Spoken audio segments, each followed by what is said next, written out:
धीरे धीरे जैसे जैसे वक्त गुजरता जाता है, हम माँ बाप की कुर्बानियों को नजरअंदाज करते चले जाते हैं।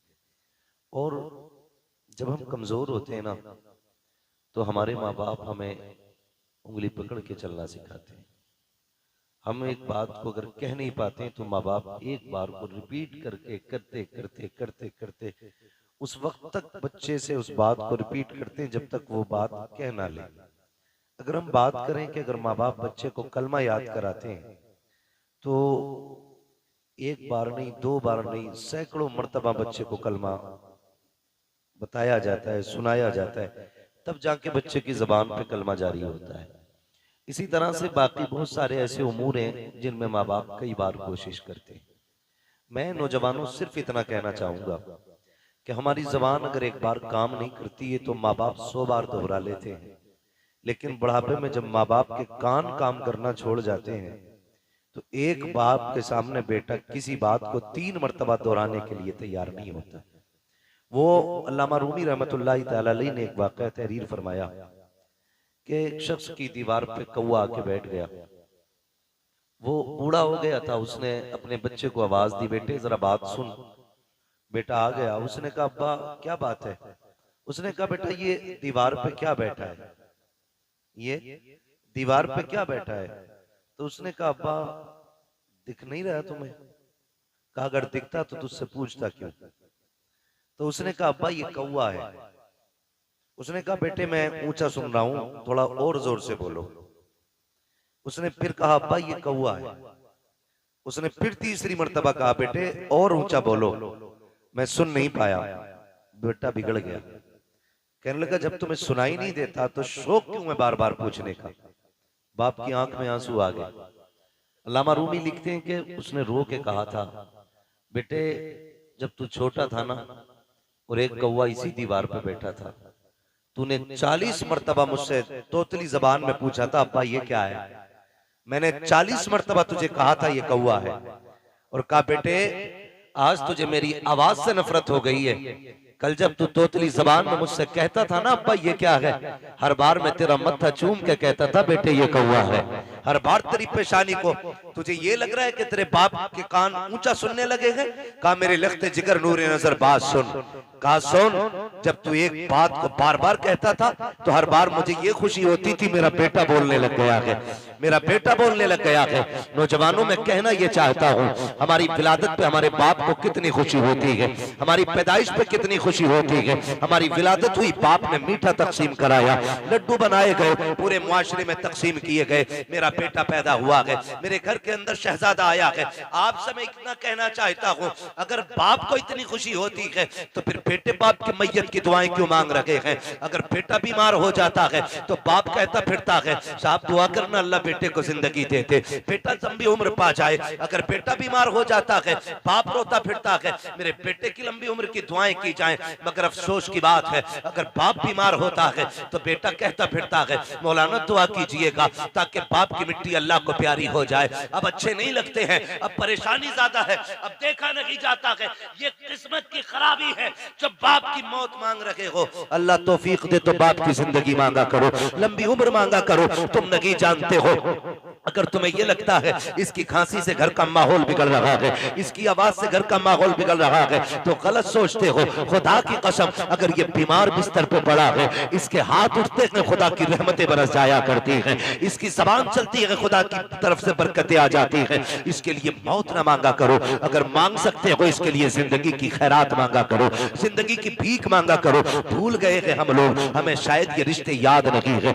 लोग तड़प जाते हैं, कहते हैं कि मेरा बाप अच्छा हुआ चला गया, गया तो घर खाली हो गया। शर्म आनी चाहिए, ये रिश्ते रब को कितने प्यारे हैं। बकरीद आने वाली है, सारे लोग गोश्त के चक्कर में पड़े रहते हैं। कोई कहता 80,000 का जानवर लिया है, कोई कहता 60 का लिया है। मेरे जैसा जानवर बस्ती में किसी का नहीं है। मुझे बताओ तो सही, ये कुर्बानियां जमाने के लिए हो रही है या खुदा के लिए हो रही है? अगर रब के लिए है तो फिर ये मुकाबला कैसा है, ये दिखावा कैसा है? जानवर को ला करके दरवाजे पे बांध दिया जाता है ताकि दुनिया देख करके जाए जैसे जैसा सेठ का बकरा है ऐसा किसी का बकरा नहीं है, जैसे फला का जानवर है वैसा किसी का जानवर नहीं है। शर्म आनी चाहिए। हमारी कुर्बानी अल्लाह के लिए हो, हमारी तमाम जितनी भी नेकियां हैं अल्लाह और उसके रसूल की रजा के लिए होनी चाहिए। कुर्बानी क्या है? क्या सिर्फ गोश्त के लिए कुर्बानी की जाती है या सिर्फ गर्दनें काटी जाती है? गौर करो प्यारे, पूरी कुर्बानी ये किसी रिश्ते की याद दिलाती है। इतनी आसानी से सिर्फ कुर्बानी कह के नहीं गुजरा जा सकता है।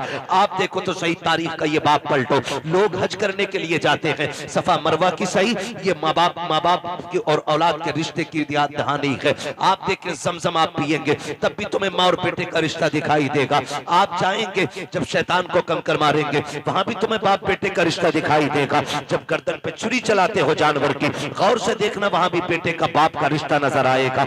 ये रिश्ता कितना अजीम है रब की बारगाह में। आप गौर तो करो प्यारे, आज हम ये समझ लेते हैं क्या किया दुनिया के बाप पालते हैं, हमारे बाप ने पाला तो कौन सा बड़ा काम कर दिया। हम नादान हैं, गलत कह रहे हैं इस बात को। उनसे पूछो जिनके पास बाप का साया नहीं है, जमीन कितनी तंग नजर आती है, खुशियां कितनी महदूद हो जाती है जब सर से बाप का साया चला जाता है। खुदा की कसम अगर बाप होता है तो पता नहीं चलता जवानी कब आ गई है, और अगर बाप चला जाता है तो फिर जवानी मुश्किल से मैसर हुआ करती है। जिस उम्र में बस्ते और किताबें होनी चाहिए उस उम्र में हाथों में औजार आ जाते हैं, मैकेनिक बना दिया जाता है, होटलों के बर्तन आ जाया करते हैं। माँ बाप का न होना जिंदगी को तबाह बर्बाद कर देता है। अल्लाह ने माँ बाप जैसी दौलत दी है, नौजवानों उनकी इज्जत करना, उनकी खिदमत करना। जब तक माँ बाप होते हैं ये समझ लेना खुदा की रहमतें नाजिल होती रहती है। मैं तारीख का ये बाप पलटना चाहता हूँ। आप तारीख उठा करके देखिए, अल्लाह के खलील हजरत इब्राहिम अलैहिस्सलातु व तस्लीम, हजरत इब्राहिम की आप जिंदगी पढ़िए। आपने पूरी जिंदगी रब की बारगाह में इम्तिहानात पेश किए, क्यों ना करते? क्योंकि खलील है, अल्लाह के दोस्त हैं, कुर्बानियां पेश कर रहे हैं, इम्तिहानात की मनाजिल से गुजरते जा रहे हैं। आज जानवर कुर्बान करने की बात आती है। अभी बात बताई थी, जैसा कि कहा गया था, अभी मुफ्ती साहब ने बताया था कि जब कुर्बानी की बात आती है लोग बहाना कर देते हैं, कर्जा है नहीं कर सकते, पता नहीं है चटनी नहीं चल रही है, रोटी नहीं चल रही है। और अगर कोई बेचने लग जाए अभी 1 लाख का मोबाइल खरीद लेगा, 70,000 का मोबाइल खरीद लेगा, लेकिन कुर्बानी के लिए 3500 रुपए देते हुए कलेजे फट जाया करते हैं। तुम्हें सोचना चाहिए कुर्बानी अल्लाह की बारगाह में बहुत बड़ी इबादत है। फरमाया गया कुर्बानी के दिनों में कुर्बानी से बड़ी कोई इबादत नहीं है। अगर कुर्बानी की जगह पे आप एक सोने का ढेर भी अल्लाह की राह में खर्च कर दो तब भी अल्लाह उतना राजी नहीं होता है जितना तुम्हारी कुर्बानी से अल्लाह राजी हुआ करता है। इसमें बहाने ना बनाया करें, इसमें आप हीले तलाश करके ना निकला करें। तारीख का ये बाप पलटिए, शुक्र अदा करें अल्लाह ने जानवर की कुर्बानी मांगी है। अगर बेटे की कुर्बानी मांग लेता तो अल्लाह ने अपने खलील से बेटे की कुर्बानी मांगी, हमसे मांग लेता तो बकरा देने तैयार नहीं है। बेटे के मामले में फिर क्या होता? वो करीम है, उसने इब्राहिम खलीलुल्लाह की सुन्नत को जिंदा करने के लिए हमसे जानवर की कुर्बानी मांगी, जानवर की कुर्बानी जिंदा मांगी, जानवर की कुर्बानी मांगी है। और आप इस बात पे भी गौर करें, इस बात पे भी गौर करें, अगर आप मुसलमान हैं तो आपको आजमाया जाएगा। कहते हैं यार मुसलमान और हम पे मुसीबतें आ रही हैं। हाँ हाँ, आप मुसलमान हैं तो आप ही को आजमाया जाएगा।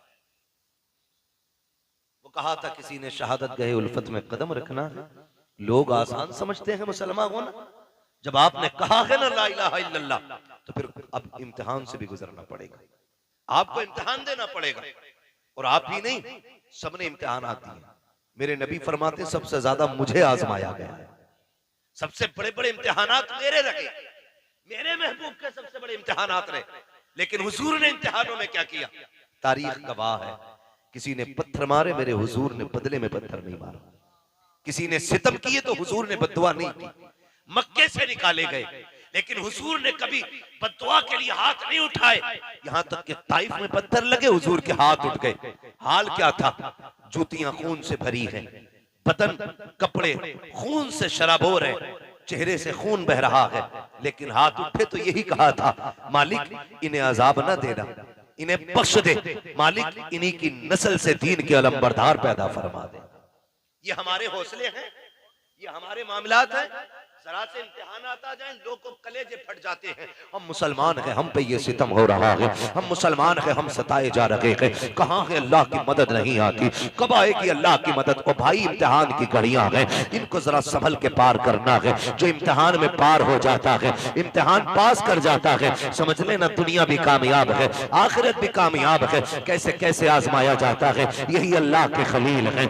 आपको कैसे आजमाया गया, जंगल में रखा गया, अल्लाह के खलील ने सब्र किया, फिर क्या किया गया, लोगों ने बहुत सताया, परेशान किया, आपने पुत तोड़े, लोग दुश्मनी पे आमादा हो गए, यहाँ तक के नारे नमरूद को तैयार किया गया। आग इतनी तेज थी कि परिंदा कोई ऊपर से गुजरता तो वो गिर जाया करता था और मर जाता था उसकी तपिश से। अल्लाह अकबर, तारीख का ये बाप पलटते चले और देखते चले। जब उसी नमरूद की आग में डालने की बारी आई, हजरत जिब्रील अमीन ने आके कहा था, इब्राहिम रब के खलील हो, मैं रब की बारगाह तक जाता हूँ, अगर कोई जरूरत हो तो बताएं। आप मंजनीक के अंदर रखे हुए हैं, ये नहीं कहा था जिब्रील देखो सामने आग है, मैं मंजनीक में हूँ, कहा था कि मैं जानता हूँ, मेरा रब भी जानता है, मुझे कोई जरूरत नहीं है। कहा फिर अपने रब ही से कह दो। कहा जो सब जानता है उससे कहने की जरूरत क्या है, जिसमें वो राजी है उसमें मैं राजी हूँ।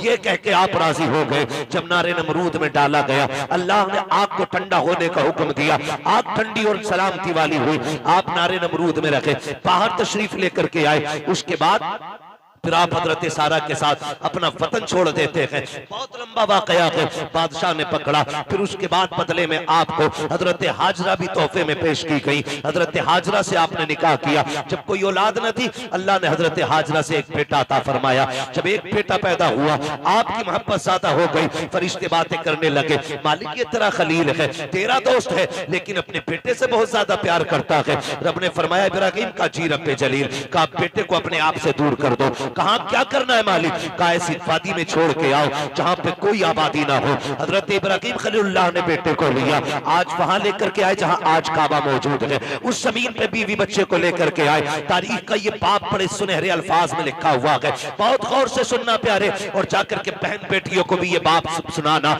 हजरत इब्राहिम खलीलुल्लाह जब उस जंगल में आए जहां पे दरख्त का साया तक नहीं था, हरियाली तक नहीं थी, काले पत्थरों की पहाड़ियां हैं, दूर दराज तक कोई नहीं है। अल्लाह के खलील ने बीवी बच्चे को जब छोड़ा है और छोड़ के जाने लगे हैं, हजरत हाजरा ने दामन पकड़ा, साथ चलने लगी है। मुअर्रिखीन ने लिखा है 3 मील तक दामन पकड़ के हजरत हाजरा चली है और ये पूछती जा रही थी, अल्लाह के खलील बताते तो जाओ, क्यों छोड़ के जा रहे हो? कोई खता हो गई है, बताओ तो सही, क्यों छोड़ के जा रहे हो? क्या बात है? अपनी मर्जी से छोड़ के जा रहे हो या रब के कहने से छोड़ के जा रहे हो? ये हजरत हाजरा कहते कहते 3 मील तक दौड़ी है। तारीख है, खुदा की कसम, एक जुमला भी हजरत हाजरा ने नाशुक्री का नहीं कहा था। आज शौहर अगर बीवी के पसंद के कपड़े न लाता है तो फिर बीवियां बिगड़ जाया करती हैं। कहती तुम्हारे घर में सुकून नहीं मिला है, जब से तुम्हारे घर में आई हो मुझे मिला कि क्या है, इस तरह के ताने दिया करती हैं। ए मेरी बेटी, मेरी बहन, कान खोल के सुन लेना, तेरी जन्नत तेरे शौहर के कदमों में रखी गई है। तू लाख सजदे कर ले, लाख नवाफिल पढ़ ले, अगर तेरा शौहर तुझसे नाराज है तो खैरियत नहीं है। अगर तेरा शौहर 2 पैसे की चीज लेके आता है, उससे चेहरा बिगाड़ के बात ना कर, उसका मुस्कुरा के इस्तेमाल करना। तू नहीं जानती है कि तेरे शौक तो इतने हैं कि शौहर की कमाई उतनी नहीं है। लंबी लंबी लिस्टें बना के दी जाती हैं, मुझे 7,000 का जोड़ा चाहिए, 8,000 का जोड़ा चाहिए। मेरी बहन तो कनीज़े फातिमा ज़हरा है, तेरे लिए जन्नत में महल्लात तैयार किए गए हैं, जन्नत में जन्नती लिबास तेरे लिए है। फकत इतना करना है, तुझे अपने शौहर की रजा में राजी रहना है। तू कौन है, तेरी औकात क्या है? ना तू वली की बेटी है, ना तू नबी की बेटी है, ना तू नबी की बीवी है, ना तू वली की बीवी है। तारीख का ये बाप पलट के तो देखो, हजरत हाजरा को अल्लाह का खलील छोड़ के जा रहा है, जंगल में छोड़ के जा रहे हैं। कोई दरख्त नहीं है, कोई साया नहीं है, जंगल की जंगल है। 3 मील तक दौड़ी है, दामन पकड़ के दौड़ के कहा था, खलील ये तो बता के जाओ क्यों छोड़ के जा रहे हो? इतनी सी खजूरें, इतना सा पानी, ये किसके सहारे है? अल्लाह के खलील की आप तारीख पढ़िएगा। आग में डाले गए हैं, अल्लाह के खलील ने नहीं रोए गए, वतन छोड़ा गए नहीं रोए गए, नमरूद की फौज ने पीछा किया गए नहीं रोए गए, लेकिन जब बेटे को जंगल में छोड़ के जा रहे हैं, लोग कह दिया करते हैं मेरे बाप का रिश्ता की क्या है, मेरा बाप मुझसे प्यार नहीं करता है, गैरत आनी चाहिए। खुदा की कसम वो खलील जो नमरूद की आग से लग करके नहीं रोया, वो खलील जो आग में डाला गया तब आंसू नहीं आए, दुश्मनों ने पीछा किया तब नहीं रोया, लेकिन आज जब बेटे को छोड़ के जा रहे हैं, आंख से आंसू टप टप गिरते जा रहे हैं। शरीक हयात ने कहा था अल्लाह के खलील बताते तो जाओ, इस जंगल में क्यों छोड़ के जा रहे हो?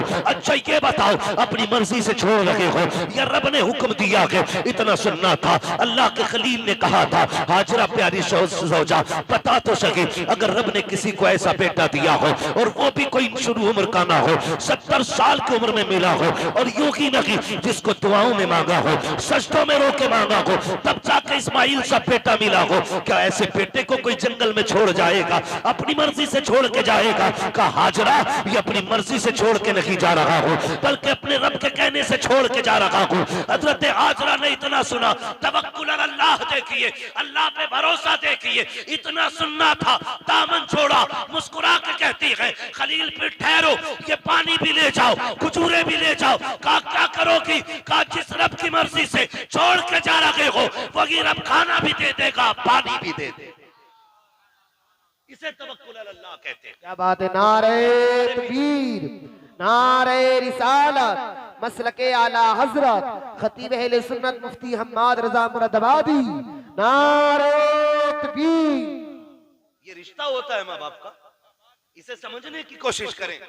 जो खलील नारे नमरूद से न रोया, वो बेटे की जुदाई पे रो दिया, वो बेटे को छोड़ते वक्त रो दिया। सोच तो सही, कैसे कह देते हो मेरा बाप प्यार नहीं करता? खुदा की कसम खा के कहता हूं, मंडी चले जाओ, मार्केट चले जाओ, जितने मजदूर थैले हाथ में लेके खड़े होते हैं ना, उनसे पूछना इस उम्र में क्या जरूरत थी इतनी गर्मी में काम करने की? सिर्फ यही कहेगा बच्चों का पेट है, बच्चों के लिए आया। बच्चों की जरूरत है माँ बाप को मौत तक ले जाती है, और औलाद कहती है क्या किया है मेरे बाप ने, क्या किया है मेरे बाप ने? खुदा की कसम अगर तेरे हलक में हराम का लुकमा नहीं जाने दिया है तो सबसे बड़ा एहसान किया है तेरे बाप ने, बहुत बड़ा एहसान किया। और मैं ज्यादातर नौजवान बेटे आपसे गुजारिश कर जाऊं, आप ही के रामपुर से एक दिन फोन आया, कहा गया कि मौलाना हमारे अब्बा को समझाइए। मैंने कहा बात क्या? उसने कहा रिश्ते नहीं हो रहे हमारे। मैंने कहा वजह? उसने कहा वजह ये है कि जो भी रिश्ता करने आता है वो ये पूछता है कि तुम्हारा बाप क्या करता है, या मेरे बाप से पूछता आप क्या करते। तो जब वो कहते हैं हम रिक्शा चलाते, तो रिश्ते करने वाले लौट के चले जाते। तो उसने कहा हमें गैरत आ रही है, हमारा बाप रिक्शा चला रहा है। मैंने कहा ठंडे दिमाग से सोच, शाम को तेरा बाप आता है तो कपड़े पसीने में भीगे होंगे। कहा हाँ। तो मैंने कहा उसके तलवे चूमा कर, वो पसीना बहा के कमा के लाता है, किसी का खून बहा के कमा के नहीं लाता है। हमारी दुनिया को हो क्या गया है? हमें करोड़पति चाहिए, चाहे दलाल हो, रिश्वतखोर हो, ब्याज लेने वाला हो, हराम की दौलत इकट्ठे करने वाला हो। ये चार चांद कब तक? जब तक मौत नहीं आ रही। जिस दिन मरोगे तो याद रखना गरीब की भी कब्र वही बनती है जहां अमीर की बनती है। फिर इतराना किस बात पर है? नौजवानों, अपने मजदूर बाप की इज्जत करना, मजदूर बाप की इज्जत करना। उसने कम से कम तुम्हें हलाल के लुक़्मे खिलाए। फरमाया गया जो हराम के लुक़्मे खा के पड़ेगा जिस्म, वो जहन्नम का ईंधन बनाया जाएगा। क्या यह एहसान नहीं किया बाप ने कि ईंटें ढोता रहा, रक्शे चलाता रहा, बोझ उठाता रहा, लेकिन किसी के आंसू बहा के पैसा नहीं लाया, किसी का हक मार के पैसा नहीं लाया, किसी को सता के पैसा नहीं लाया। तुझे क्या पता है? लोग कहते मजदूर के घर बेटी नहीं देनी है। मैं कहता हूं अगर बेटी देनी है तो मजदूर के घर दे। खुदा की कसम तेरी बेटी को जो इज्जत मजदूर के घर मिल सकती है वो दुनिया के दौलतदार के घर नहीं मिलेगी। किसी रिश्वतखोर या प्याजुए के घर जाकर के तेरी बेटी को वो इज्जत नहीं मिलेगी जो एक मजदूर के घर तेरी बेटी बेटी को इज्जत और सुकून मिल सकता है। वजह ये है आज हम इज्जत मजदूर को जलील समझते हैं। महबूब की चौखट है। एक गरीब सहाबी आए, आका करीम को सलाम पेश किया, अर्ज करते हैं या रसूल अल्लाह, आज माशरा बहुत बिगड़ता जा रहा है, क्या बात है? आका हम मजदूर डिपार्टमेंट से ताल्लुक रखते हैं, हमारी मजदूरी नहीं दी जाती है, लोग पैसा मार लेते हैं, आका हमें कई कई दिन तक धक्के दिए जाते हैं। मेरे नबी ने इतना सुना उठ के खड़े हो गए, फरमाया मुसाफा नहीं करोगे? कहते हैं या रसूल अल्लाह, हाथ ऐसे नहीं है जो आपके हाथ में दिए जा सके। क्या बात है? काका इन हाथों से मजदूरी करता हूँ, हाथों में छाले पड़े हैं, फेटे हैं, कहाँ आप जैसे आपके गुलाब जैसे हाथ, कहाँ मेरे ये सख्त हाथ? आका खैरत आती है आपके हाथ में हाथ देते हुए।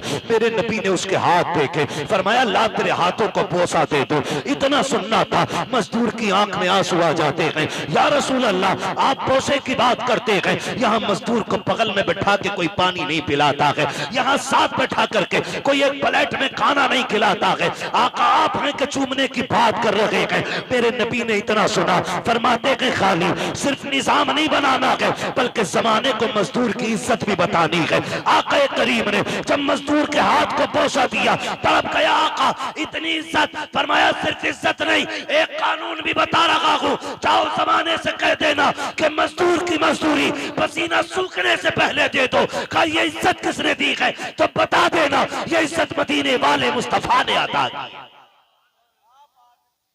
हम मजदूर को हिकारत से देखते हैं, और मेरे नबी ने फरमाया लो एक इज्जत का ताज और दे रहा हूं। हुजूर कौन सा? फरमाया अल कासिबु हबीबुल्लाह, जो मेहनत मशक्कत करके कमाएगा, कयामत में अल्लाह उसे अपने हबीबों की सफ में जगह अता फरमाएगा। तो कम से कम इतना ख्याल करें नौजवानों, हम तो अपने बाप की मेहनत का ख्याल करें। अगर ये दुनिया वाले हमें मजदूर का बेटा कहते हैं तो कहने दें, हमें उस बाप की इज्जत करनी है जिसने चौक में गालियां खा के, मजदूरी पे धक्के उठा के हमें पाला है। तुमसे तो कम से कम इतनी तवक्को होगी उस बाप को कि कोई इज्जत करे ना करे, मेरा बेटा तो इज्जत देगा ना। अगर वही औलाद उसे जलील करने लगे तो बताओ वो जी के क्या करेगा? क्या करेगा वो जी के? जब वही औलाद उससे कहती हो कि तुझे टुकड़े डालने से बेहतर है कुत्ते को टुकड़े डाल दिया जाए, क्या करेगा वो बाप जी के? उसे हार्ट अटैक नहीं आएगा? उसे हार्ट अटैक नहीं आएगा? वो रोएगा नहीं अपनी कमनसीबी पे? क्या वो भूल गया होगा उन दिनों को जब तुझे गोद में उठा के वो गली गली फिरता रहा? मुझे बताओ, तुझे सर्दियों में बुखार आया, बाप ने सारे कंबल तुझे उड़ाए, खुद ठंडी में ठिकरता हुआ मंडियों के, गलियों के, बाजारों के, हॉस्पिटलों के चक्कर लगाता रहा, खुद मर गया लेकिन बेटे को जिंदगी दे गया। लाजिम है हर बेटे पे अपने माँ बाप की इज्जत करे, अपने माँ बाप की इज्जत करे। पढ़े तारीख, आप कभी ये नहीं कह सकते अपने बाप से आपने क्या किया मेरे लिए। खुदा की कसम, जितना एक बाप कर देता बेटे के लिए, कोई तुम्हारे लिए उतना नहीं कर सकता। मैं तो चैलेंज के साथ कहता हूं, एक बाप को तोलने के लिए ना खुदा की कसम जिंदगियां कम पड़ जाएंगी, लेकिन बाप की मशक्कतों का अंदाजा नहीं लगाया जा सकता। आप नहीं जानते एक आदमी को अपना पेट पालने में कितनी मुश्किल आ सकती है। कोई मुश्किल बात है एक आदमी को पेट पालना? कोई मुश्किल बात नहीं, कोई मशक्कत भी नहीं। अकेला बंदा कहीं भी खा पी के गुजारे कर लेता है, लेकिन दुनिया भर की सहूलतें बाप औलाद के लिए उठाता है, औलाद के लिए उठाता है। बेटा पैदा हो मीठा तकसीम करता है, जवान हो जाए तो निकाह की तैयारियां करता है। हाँ, आप देखें ना मास्टर इरफान साहब, इन्होंने इतना खर्च किया। मैं कहता हूं कि अगर और इनका बेटा ना इनकी दवा के लिए सिर्फ इतना खर्च कर देना जितना आज इन्होंने किया अपने बच्चों के लिए, तो शायद बड़े सुखी रहेंगे। लेकिन हम भूल जाते हैं, हम अपने बाप की दौलत को अपनी समझते हैं, लेकिन अपनी दौलत को बाप की दौलत नहीं समझते। ये कड़वी सच्चाई। जो बाप कमाता रहा है, तुम अपनी मर्जी से फर यारों में उड़ाते रहे, फर उड़ाते रहे। अब्बा आज मेरा बर्थडे है, अब्बा आज मैं पास हुआ हूं, यारों को पार्टी देनी है। वो कैसे कमा के लाता रहा उसने तुमसे नहीं बताया। जो तुम मांगते रहे वो देता रहा। उसने बुढ़ापे में इतना कहा था, बेटे खांसी बढ़ गई है, एक सिरप चाहिए। तुमने मुंह बिगाड़ के कहा तुम्हारे खर्चे उठाऊं या औलाद के खर्चे उठाऊं? लोग कहते हैं बाप उस दिन मरा जिस दिन सांसें रुकी। मैं कहता हूं नहीं, ये तो उस दिन मर गया था जिस दिन बेटे ने हाथ रोक लिया था, उसी दिन बाप मर गया था। खुदारा बदलो अपने आप को, अपने बाप की इज्जत किया करो। और दुनिया में तुम्हारे बाप को कोई इज्जत नहीं देता, तुम इज्जत दे के बताओ कि तू किसी की नजर में जलील होगा, लेकिन मेरी नजर में तेरी इज्जत एक बादशाह से ज्यादा है। ये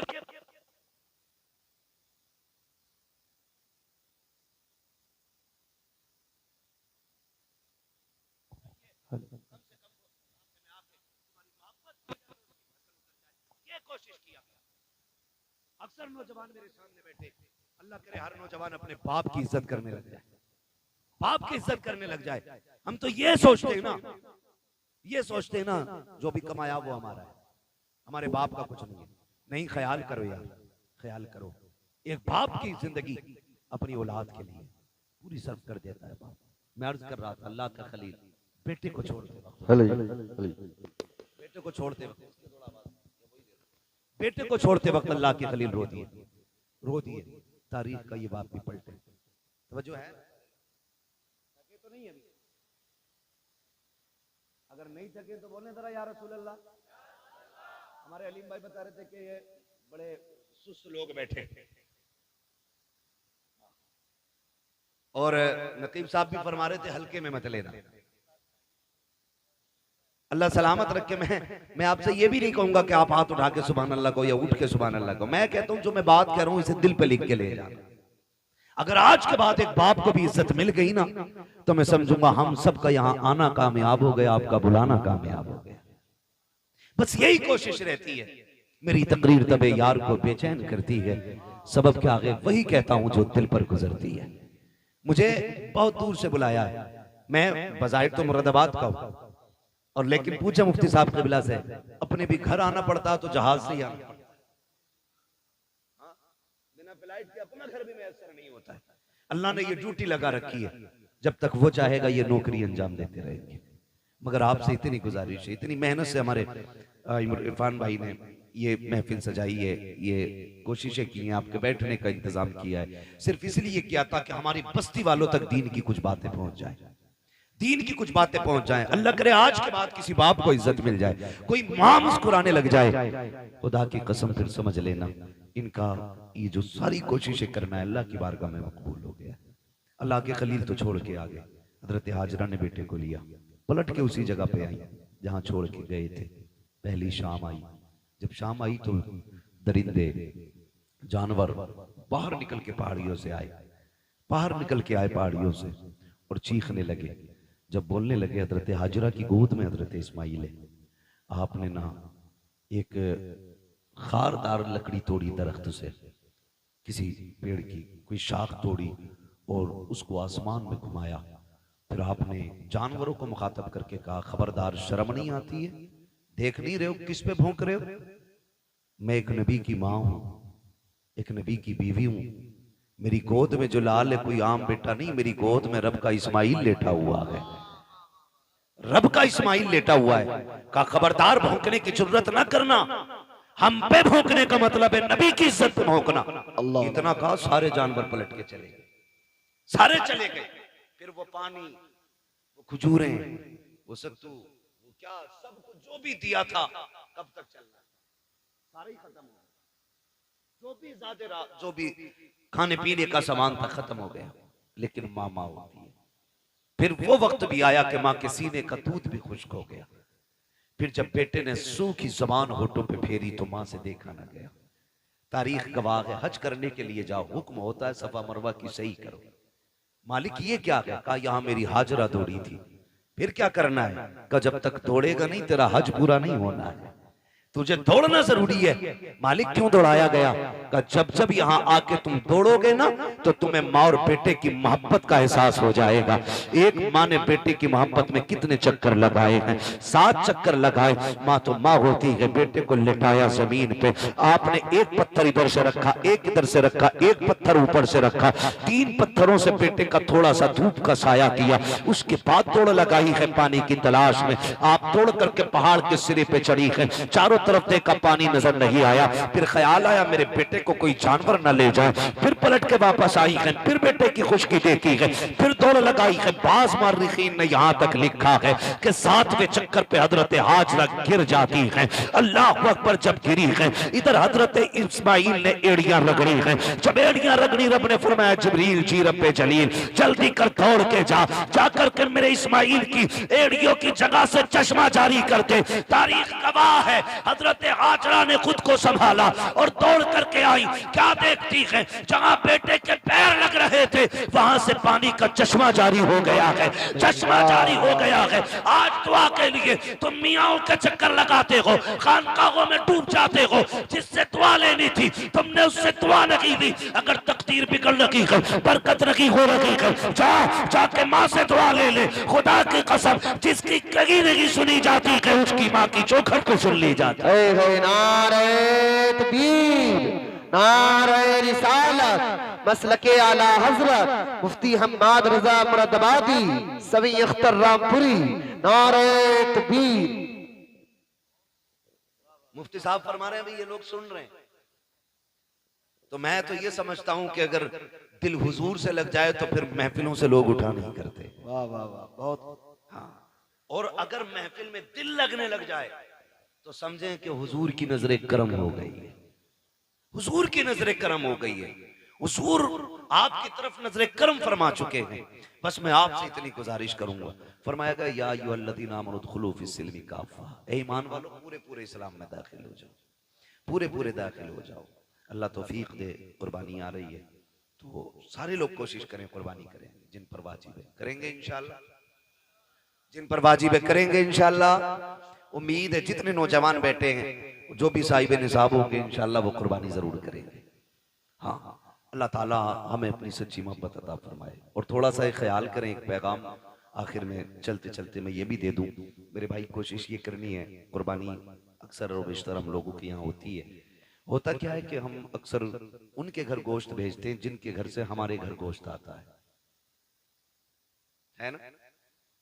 उनके घर गोश्त भेजते हैं ज्यादातर जिनके घर से हमारे घर आता है, यानी जिनके घर से हमारे घर गोश्त नहीं आता उनके घर हम गोश्त नहीं भेजते। और बात बताऊं अगली, बुरा ना मानिएगा, मैंने पहले ही कहा था, वही कहता हूं जो दिल पर गुजरती है। अगर किसी बंदे ने एक बड़े का कुर्बानी की और एक बकरे की कुर्बानी की, तो कमजोर लोगों में बड़े की बोटियां भेजी जाती हैं और बड़े लोगों में छोटे की बोटी भेजी जाती है। यही होता है ना। हाँ, कहेंगे भी नहीं हाँ, क्योंकि शर्म आती है। मैं तो ये नहीं कह रहा कि आप करते, लेकिन होता है कुछ जगह पे ऐसा। मैं आपसे ये कहूंगा यार, वो भाई अल्लाह तौफीक दे। तो पहली बात तो ये कि 4-4 बोटियां बांटने का रिवाज है, 8-8 बोटी बांट रहे हैं, कम से कम इतनी तो दो जो कम से कम एक वक्त का खाना हो जाए किसी के घर का। कुछ जगहों पे तो हजरत मसला ये है कि बकरीद के गोश्त से मुहर्रम का हलीम बनाते हैं। ये कंडीशन हमारी कौम की है। कुर्बानी के बाद ऐसा फ्रिज में पैक करते हैं कि मुहर्रम की 9 तारीख को ही निकलता। बड़े सनीचर लोग हैं भाई। डॉक्टर से पूछो तो गोश्त जितना बासी होता जाएगा ना, उतनी बीमारियां उसमें बढ़ती चली जाती हैं, और दही जितना बासी होता जाएगा उतना मुफीद होता जाता है। कई बार तो खा खा के लोग बीमार हो जाते हैं। मैं तो कहता हूं कुर्बानी की बरकत है, वरना लोग मर जाएंगे इसे खा के। कितना वक्त रह जाता है कुर्बानी से मुहर्रम तक का? 1 महीना ना, 30 दिन कुछ थोड़ा थोड़ा निकाल के खाते रहते। अल्लाह पे भरोसा रखो यार, जो आज दे रहा है वही आपको कल भी देगा। बोलो देगा क्या नहीं? अच्छा, आपने देखा होगा कि ये जो परिंदे उड़ते हैं रोज सुबह सुबह, शाम को जब आते हैं कुछ बचा के लाते हैं या खाली खा के आ जाते हैं? क्या करके आते हैं? बोल सकते हैं तो बोले जरा, अल्लाह ने ज़बान दी है तो। खा के आ जाते हैं ना, रख के तो नहीं लाते। अगले दिन फिर उड़ते हैं, फिर खा के आते हैं। और ताज्जुब की बात यह है कि भूखे जाते हैं और पेट भर के वापस आते हैं। का कोई खेत है, बिजनेस, मंडी। अच्छा, इतनी तपिश, इतनी गर्मी है अभी कि हर जगह पानी भी मैसर नहीं है। आदमी को 24 घंटे पानी ना मिले पागल हो जाए। जंगलों में पानी नहीं, लेकिन परिंदे फिर भी जिंदा हैं। फिर वो जिंदा कैसे? पानी कौन देता है? अल्लाह देता है ना। वो रोज खा के उड़ के आ जाते, छोड़ के नहीं आते, क्योंकि उनका भरोसा ये है कि हमें रब देने वाला है। क्या बात है, बहुत अच्छा है। रब देने वाला है। जानवरों का भरोसा अल्लाह पर है। इंसान 1 महीने के लिए रख के पड़ा। ये तो कुर्बानी का है। लोगों ने जन्नत का उठा के रखना शुरू कर दिया था, अल्लाह ने वो बंद कर दिया था। आपको अल्लाह ने अगर दिया है तो फ्रिज में ना भर। कितने ऐसे लोग आज भी हमारे मुआशरे में हैं जिन्हें साल साल भर गोश्त खाने तक की तौफीक नहीं होती। वजह इतनी ये है कि कंजूस नहीं है, कमजोर लोग हैं, मजदूर लोग हैं, महंगाई ने कमर तोड़ दी है। किसी के आगे बेटियां जवान हैं, किसी के घर में बेटे परेशान है, किसी को बीमारी ने घेर रखा है, कोई मुसीबत में है, कोई आजमाइशों में है, कोई बीमारियों में है। इस वजह से कितने लोग गोश्त नहीं खा पाते हैं। अल्लाह ने तुझे तौफीक दी है। और यार, अगर तूने बकरे की कुर्बानी की है, अमीर तो 8वें दिन 10वें दिन बकरा खा ही लेता है, कभी उस गरीब के घर भी बकरे का गोश्त भेज दिया करो, जिसके बच्चे बाप से कहते हैं अब्बा बकरे का गोश्त हमने नहीं खाया है, कभी हमको भी बकरे का गोश्त खिलाया जाए। कई बार मजदूर गरीब मंडी गया है, कई बार दुकान जाकर के लौट आया है, का बेटे गया तो था 700-800 का रेट था, इतनी तो तेरे बाप की मजदूरी भी नहीं है, जितने का गोश्त था ये सोच करके बाप लौट आता है। तुम्हें रब ने अगर तौफीक दी है, अगर तुमने छोटे की कुर्बानी की है अल्लाह की रजा के लिए, कभी उन गरीबों के घर दे दो जिनके यहाँ कभी गोश्त नहीं गया है। खुदा की कसम खा के कहता हूँ, तूने 4 बोटी अगर अमीर के लिए दी है, चर्चों के लिए दी है,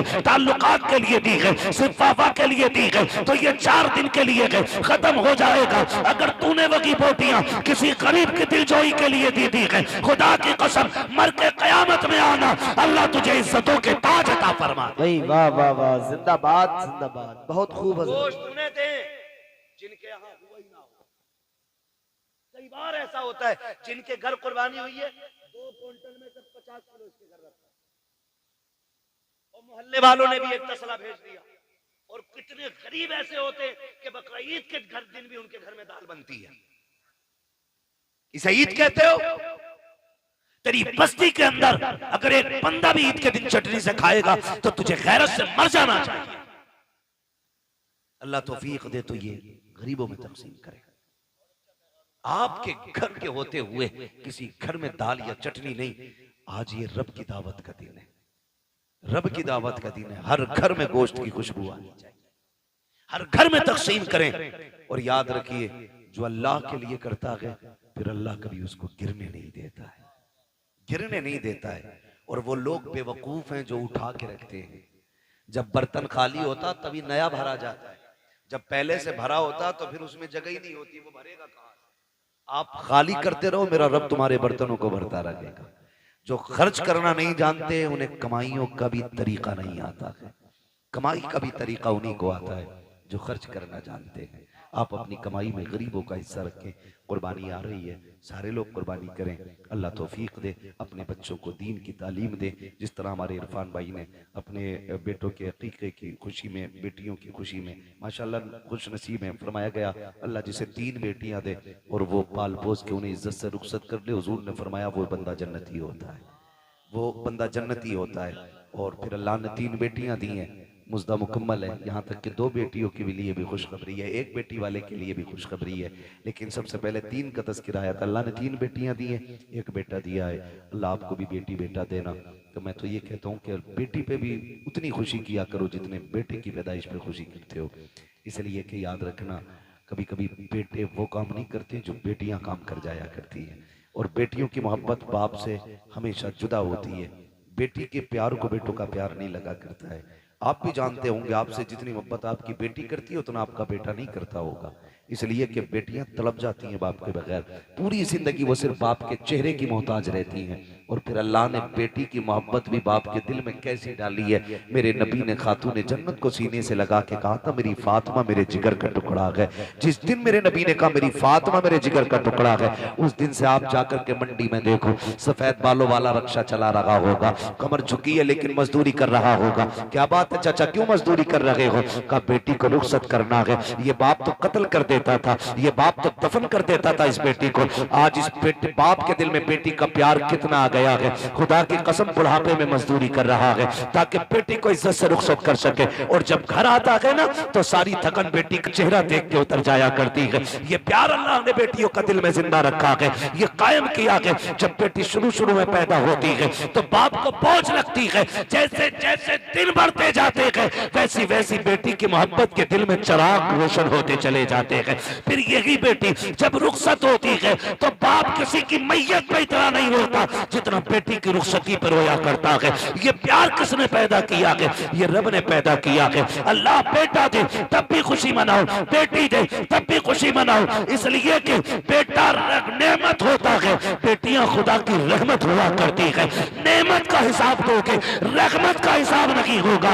और फरमाया गया कि बेटियां बाप के लिए जहन्नम की और बाप के दरमियान दीवार होती है। जिनको बेटियां रब ने दी है, सिर्फ बेटी नहीं दी गई है बल्कि उसे जन्नत का परवाना दे दिया गया। अल्लाह हमें बेटियों की इज्जत करने की तौफीक अता फरमाए, बेटियों से प्यार करने की तौफीक अता फरमाए। हम अपने बेटे बेटियों की खुशी में इसी तरह की महफिलें बात करते रहें। बस जो हुए अगलात उनको माफ फरमाए रब्बे कायनात। जिंदगी ने दिया साथ, फिर होगी मुलाकात, चमन रहा फूल खिलेंगे, जिंदगी रही फिर मिलेंगे। मुसाफिर हम भी मुसाफिर तुम भी, किसी मोड़ पर फिर मुलाकात होगी। फकीरान आए सदा कर चले, सदा खुश रहो ये दुआ कर चले। सारे लोग कलमा शरीफ पढ़ लीजिए, ला इलाहा इल्लल्लाहु मुहम्मदुर रसूलुल्लाह। मेरी सारी बातें याद रखेंगे। माँ बाप की